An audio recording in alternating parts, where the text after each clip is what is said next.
Let's be honest about something before this video goes any further, because pretending otherwise would insult everyone watching this who actually checks the chart. XRP and Stellar are both red right now.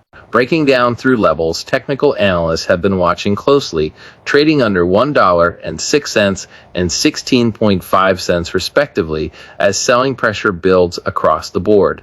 HBAR is barely holding its own, showing relative stability inside a broader bearish market rather than posting any kind of strength. XDC has spent most of this year stuck near multi-year lows. If this video promised you 4 coins that won't dip, won't correct, won't ever go red on a chart, I'd be lying to you in the very first 30 seconds. And this channel doesn't do that. So let's be precise about what won't fall easily actually means, because there's a real distinction here that gets lost in every hype-driven thumbnail making this exact claim. Price can fall, and price probably will keep falling in the short term, the way it's falling right now in real time as this gets recorded.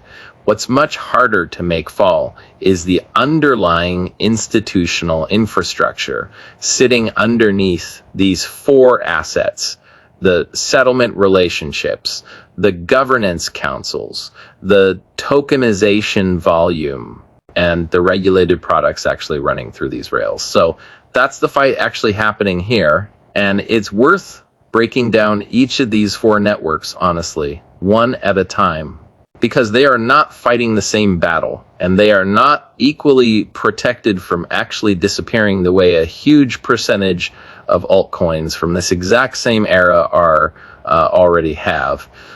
Start with XRP because it's currently the most beaten up of the 4 in terms of price action, and that makes it the best place to test whether the underlying thesis holds when the chart isn't cooperating. Here's who's fighting whom inside this specific story right now. On one side, the bears. And they have real ammunition. The Clarity Act, legislation that would have classified XRP as a commodity, got sidelined by the Senate at the end of last month, removing a catalyst. A huge portion of the bull case had been built around ETF flows have gone quiet, with more than half the trading days in July registering 0 net demand. The price is down over 50% from its January peak, above $2.40. That's the bear case laid out. Honestly, no cherry picking. On the other side, the bulls, and their argument doesn't rely on price at all, which is exactly why it survives. A red chart, tokenized real-world assets on the XRP ledger have grown 59 times over in under 2 years. From $73 million to over $4 billion, Ripple just executed the tightest escrow unlock in the program's 9-year history, relocking 700 million tokens instead of releasing the usual full billion. Multiple major exchanges are showing simultaneous outflow patterns, consistent with accumulation rather than distribution. RLUSD lending just went live directly on the ledger. None of that requires the price to be green this week to remain true. That's the actual fight happening inside XRP right now. A bear case built entirely on short-term price and legislative timing against a bull case built entirely on structural, dated, verifiable infrastructure decisions that don't care what the chart looks like on the day they happen, pushing on why this particular fight matters more than the standard bulls versus bears framing you see attached to every asset in this space.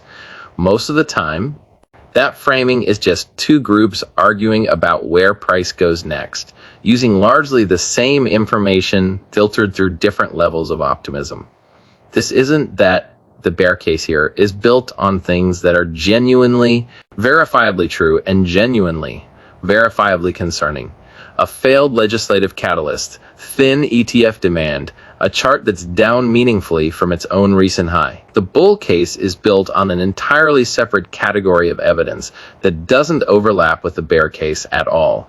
Supply mechanics, exchange flow behavior, and tokenization volume that all moved in a specific direction independent of what the Clarity Act did or didn't do when two arguments about the same asset are drawing from completely non-overlapping evidence. That's usually a sign the asset is genuinely caught between two different time frames. A weak short-term picture and a strengthening long-term one, rather than a sign that one side is simply wrong. Now, Stellar, and this is where the drama gets genuinely interesting, because Stellar just landed the single most significant piece of institutional news in this entire comparison. In the same week, its price is breaking down. Technically, the Depository Trust and Clearing Corporation, the entity clearing the overwhelming majority of U.S. securities transactions, selected Stellar to tokenize custodial assets, which is a with XLM named directly as the settlement token, backed by an SEC no action letter targeting a first half 2027 launch. That decision sits on top of nearly a decade of quiet engineering work between Stellar's team and the security platform DTC eventually acquired. Here's the tension worth sitting with. One analyst covering this exact space recently pointed out that Stellar repeated its historical bear market drawdown pattern, something in the range of 84 to 96% from peak, could theoretically revisit prices under 10 cents. That's not fear-mongering. That's an honest technical read based on how this specific asset has behaved in prior cycles. So you've got a network that just landed arguably the single biggest institutional validation event in this entire comparison. In the same week, its price is breaking down. Technically, both of those things are true simultaneously. And pretending they're not is exactly the kind of dishonesty that makes so much of this space's content worthless. The fight inside Stellar right now is a fight between timeline and reality. The DTC relationship doesn't go live until sometime in the first half of 2027. That's still months away. Between now and then, price has no obligation to reflect a catalyst that hasn't actually activated yet. And a technically weak chart in a broader bearish market has every reason to keep testing lower levels regardless of what's scheduled for next year. The bulls are betting that infrastructure eventually catches up to price. The bears are betting that eventually is a long way off, and that a lot of damage can happen to a chart in the meantime. Neither side is wrong. That's what makes this the most genuinely uncertain fight in this entire video. Consider what actually determines who wins this specific fight, because it's worth being precise about it rather than leaving it as an abstract disagreement. If Stellar's price does revisit levels near the low end of that historical drawdown range before the DTC platform goes live, the people who bought during that stretch would be acquiring exposure to a confirmed, dated institutional relationship at a price that reflects none of it. That's either the single best entry point in this entire comparison, or it's a value trap that keeps getting cheaper for reasons the market understands better than the fundamentals suggest. The honest answer is that nobody currently knows which of those two outcomes is correct. And anyone claiming certainty in either direction is telling you more about their own bias than about Stellar's actual trajectory. Now, Hedera, and this is one, showing something the other three currently aren't, actual relative stability in real time inside a market that's dragging almost everything else lower.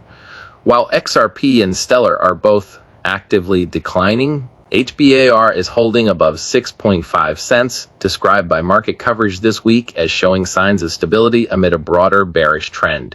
That stability isn't happening in a vacuum. Taurus, a Swiss-based digital asset infrastructure provider, just extended its services, specifically targeting banks and regulated financial institutions on the Hedera network, landing in the same window where price has actually managed to hold its ground while its two larger cap peers keep sliding. Here's who's fighting whom inside Hedera's story. The skeptics point out correctly that this stability could simply be temporary rather than genuine strength. HBAR has had plenty of stretches over the past year where it consolidated before resuming a downtrend. And one quiet week against a broader market weakness doesn't prove much on its own. The bulls point at the governance council: Google, IBM, Boeing, Deutsche Telekom, as the deepest institutional bench of any asset in this entire comparison, and argue that a network with that level of enterprise backing is exactly the kind of asset that should hold up better than its peers during a broad market downturn, precisely because the holders sitting on that infrastructure have less reason to panic sell into weakness. The Taurus expansion is a small, quiet, unglamorous piece of news, the kind that rarely trends, but it's exactly the type of institutional infrastructure decision that compounds slowly rather than showing up as a single dramatic headline. There's a structural reason worth understanding for why Hedera specifically might be holding up better than XRP and Stellar this particular week. Beyond just coincidence, Taurus specializes in custody and infrastructure services built for regulated financial institutions, banks that need enterprise-grade security and compliance tooling before they'll touch any digital asset at scale. An infrastructure provider with that specific client base choosing to expand its Hedera offering right now suggests ongoing institutional interest that isn't dependent on retail sentiment or short-term price momentum. That's different in kind from a single partnership announcement, because custody infrastructure providers don't typically expand services for networks they expect institutions to abandon. It's a quiet vote of confidence made by an organization whose entire business model depends on correctly assessing which networks institutions will actually want exposure to over the coming years, not the coming days. Still, it would be dishonest to lean too hard on 1 week of relative stability as proof Hedera has somehow escaped the broader pressure facing the other three assets in this comparison. The honest read is that Hedera's governance council and its expanding institutional custody relationships gives it real reasons to hold up better during exactly this kind of broad market weakness. And this week's price action happens to be consistent with that thesis. But 1 week is a data point, not a pattern. And anyone claiming certainty about Hedera's relative resilience based on 1 week of price behavior is getting ahead of what the evidence actually supports. Now XDC, and this is the network that gets the least attention of the four, despite arguably having one of the most interesting recent developments buried inside it. An analyst covering all four of these assets recently flagged that audit data suggests XDC is carrying over $1 billion in tokenized private credit, a figure the analyst explicitly noted is far above what popular market dashboards currently show. That's a genuinely significant claim if it holds up, because it means the actual institutional activity happening on this network may be running well ahead of what most casual observers assume based purely on market cap and daily trading volume. Here's the fight inside XDC's story. The skeptics point at a market cap that's remained stubbornly small, a price action that's been stagnant or falling for extended stretches, and thin trading volume that makes even genuinely good news slow to translate into price movement. The bulls point at the trade finance thesis this network was purpose-built around, the Stripe-owned bridge integration for stablecoin settlement that landed earlier this year. And now this audit data suggesting real tokenized credit volume that's simply not being tracked accurately by the dashboards most people rely on. If that audit figure is accurate, XTC may be the most fundamentally underpriced asset in this entire comparison relative to what's actually happening on its rails, precisely because almost nobody is watching this network closely enough to notice.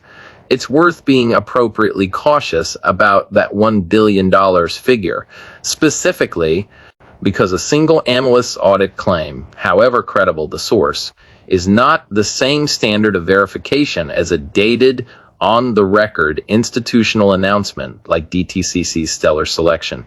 The claim deserves attention precisely because it's specific, and checkable, not because it should be taken at face value, simply because it supports a bullish narrative. If that figure holds up under further scrutiny, XTC repositions itself as meaningfully more significant in the tokenized credit space than its market cap currently suggests. If it doesn't hold up, XTC's case still rests on the genuinely confirmed bridge integration, which remains real regardless of how the audit claim ultimately resolves. Either way, this is a network worth tracking more closely than its current attention level suggests, precisely because the gap between what's happening and what's being reported appears wider here than on any of the other three assets in this comparison. So, here's the actual argument this video is built around, stated plainly instead of hedged into a question. None of these four assets are currently immune to falling in price. XRP and Stellar are falling right now as this gets recorded. HBAR is holding, but hasn't proven that holding pattern will last beyond this specific week. XDC has been stagnant for so long that falling further would barely register as news at this point. And if your definition of won't fall easily is a chart that only goes up, none of these four qualify, and any video telling you otherwise is selling you something. But that was never the honest definition of resilience in an infrastructure category like this one. The real test isn't whether the price dips. Every asset in crypto dips repeatedly, including the ones that eventually become foundational. The real test is whether the thing being built underneath the price survives the dip intact, ready to be repriced once the market actually catches up to what's already been confirmed. And on that test, all four of these assets are passing right now in ways that don't depend on this week's candle. XRP's tokenization growth doesn't reverse because ETF flows went quiet for a month. Stellar's DTCC relationship doesn't get canceled because the chart is technically weak heading into next year. Hedera's governance council doesn't resign because HBAR consolidates instead of rallying. XTC's actual tokenized credit volume, if that audit data holds up, doesn't disappear because the market cap stays small. Think about what history actually says about this distinction, because it's not a new one, and it's worth grounding this argument in something beyond this specific quarter's news cycle. Almost every piece of infrastructure that eventually became foundational in any industry, not just crypto, went through extended periods where its market valuation had nothing to do with its actual operational progress. The value of a settlement rail, a governance structure, or a lending market isn't determined by daily sentiment. It's determined by whether institutions keep choosing to build on it, keep committing capital to it, keep signing multi-year agreements around it. Every one of those decisions across all four of these networks happened independently of this week's price action, made by organizations with far more information and far longer time horizons than the retail market currently pricing these assets. That's the difference between an asset that falls and an asset that falls apart. Falling is just price doing what price does, especially in a market this early in its institutional adoption curve. Especially during a broader downturn, dragging Bitcoin and Ethereum sideways along with everything else. Falling apart is when the actual reason to hold the asset stops existing, when the partnership gets canceled, when the governance council walks away, when the tokenization volume was fake or reverses, when the use case turns out to have been a story instead of a mechanism. None of that has happened to any of these four networks, not this week, not this quarter, not across the entire run of news we just walked through. Consider what it would actually take for any of these four theses to genuinely break, because that's a more useful exercise than simply asserting they're all fine. RXRP's thesis breaks if the tokenization growth reverses, if RLUSD lending fails to gain adoption, or if the escrow tightening turns out to be a one-time event rather than a new pattern. Stellar's thesis breaks if DTCC's timeline slips repeatedly or the relationship quietly stalls, the way plenty of are promising. crypto partnerships have before. Hedera's thesis breaks if Covenant's council members start reducing their involvement rather than deepening it, or if custody providers like Taurus pull back instead of expanding. XDC's thesis breaks if that $1 billion audit figure turns out to be inflated or mischaracterized. None of those breaking conditions have happened yet. All of them are worth watching for specifically. Rather than assuming any one of these four theses are permanently safe simply because they've survived so far, I'm not going to end this by asking if you agree, because the distinction here isn't actually up for debate once you've looked at both sides. Honestly, these four assets can fall in price. They are three of the four doing exactly that right now. What they are not doing is losing the underlying infrastructure that makes them worth holding. Through that fall in the first place, DTCC didn't reverse its decision because Stellar's chart got weaker. Ripple didn't undo its escrow tightening because ETF flows went quiet. Taurus didn't pull its Hedera expansion because HBAR only managed to hold flat instead of rallying. The institutions building on these four networks are not watching the same charts you're watching, reacting to the same daily candles, second-guessing the same short-term weakness. They're building on multi-year timelines that don't care whether this particular week was red or green. And that gap between how institutions are actually behaving and how the price is actually behaving right now is exactly where the real opportunity in this entire comparison is sitting, whether the broader market has noticed it yet or not. That gap is the entire point of this video, and it deserves to be said one more time without softening it. Every single piece of news covered here, the DTCC selection, the escrow tightening, the Taurus expansion, the audit data on XDC's tokenized credit, happened during a stretch where at least two of these four assets were actively losing value. That timing is not a coincidence worth dismissing. It's exactly what you'd expect to see if the institutional case for these four networks is genuinely independent of retail price sentiment rather than dependent on it. A thesis that only holds up when the chart is green isn't really a thesis about infrastructure at all. It's just price momentum wearing a fundamentals costume. What we've actually walked through today is the opposite of that. Four separate infrastructure stories that kept advancing, kept landing real institutional commitments, kept compounding quietly in the exact week the price action gave them every excuse to be ignored instead. This video is for educational and informational purposes only. Nothing here constitutes financial, legal, or investment advice. Always do your own research and consult qualified professionals before making any financial decisions. If this gave you an honest read instead of another empty, won't fall thumbnail and promise, hit like on this one. It tells the algorithm to put drama breakdowns like this, the kind that don't hide the red candles, in front of people who are tired of being sold a story with the inconvenient parts edited out.